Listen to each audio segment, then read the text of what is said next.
us. Now, we turn our attention to your personal finances, and I'm joined now by Dr. Roger Gewolb, who is CEO of Fair Money, personal finance and credit expert. Roger, very good morning to you.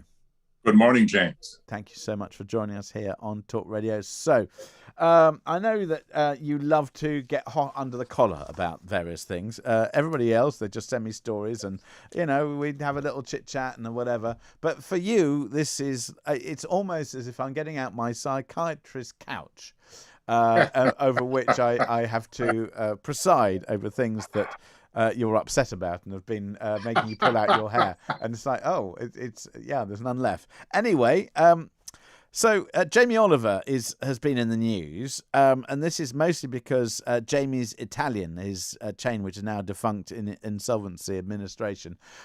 This whole Jamie Oliver thing, on one hand, he's worth a lot of money, and on the other hand, he's got a bit of his business going bust. It's really made your blood boil, hasn't it, Roger?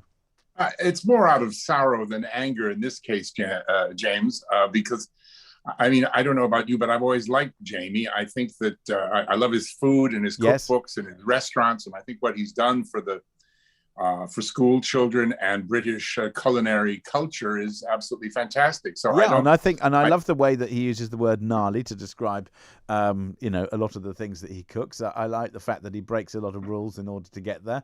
I think he's quite funny. I've met him on a few occasions. Very nice chap. But you're still disappointed, aren't you, Roger? Well, I am.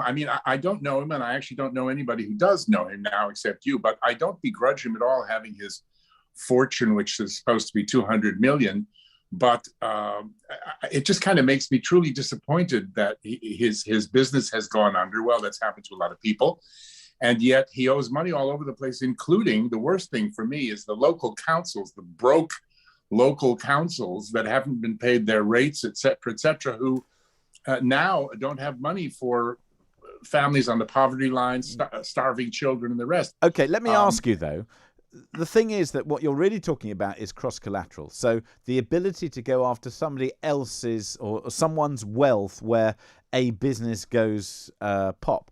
And most people would say that you shouldn't be able to do that, in the sense that rather like clawing back bonuses that have been paid out to people where, 10, 15, 20 years later, you find out that something didn't quite go as well as expected, or somebody sells something that you can't, just because somebody's business goes belly up, it doesn't necessarily mean that you can go after every piece of cash that they've got, does it?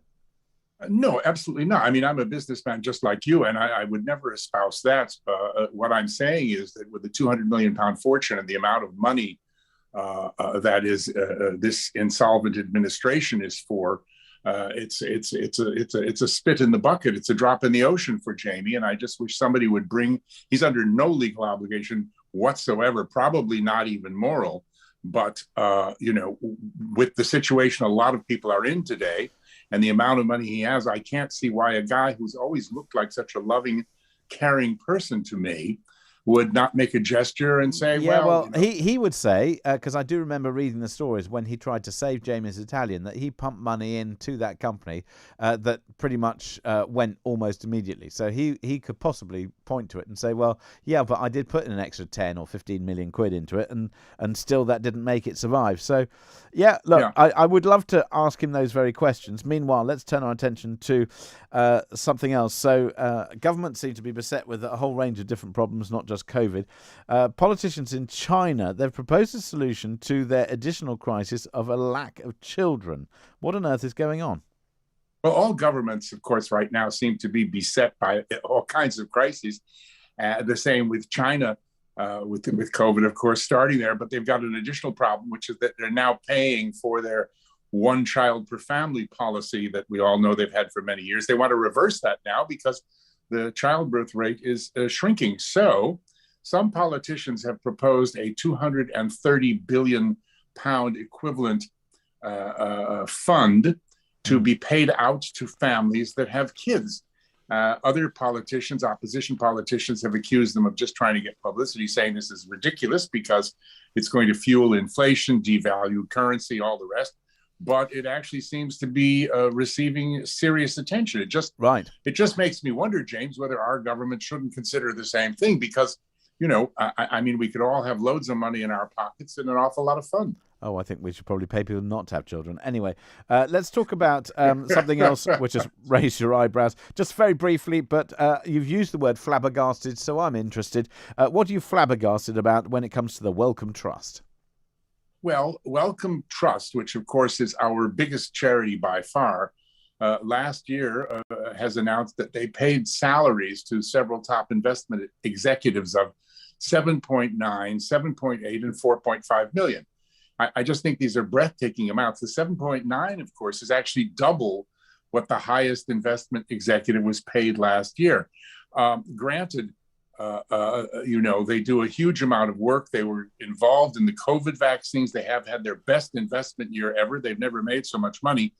And they argue that that's what you've got to pay these folks to work there rather than privately in the city. But, it just kind of makes me wonder when I give money to a charity to have it used to pay salaries equivalent to masters of the universe on Wall Street in the city.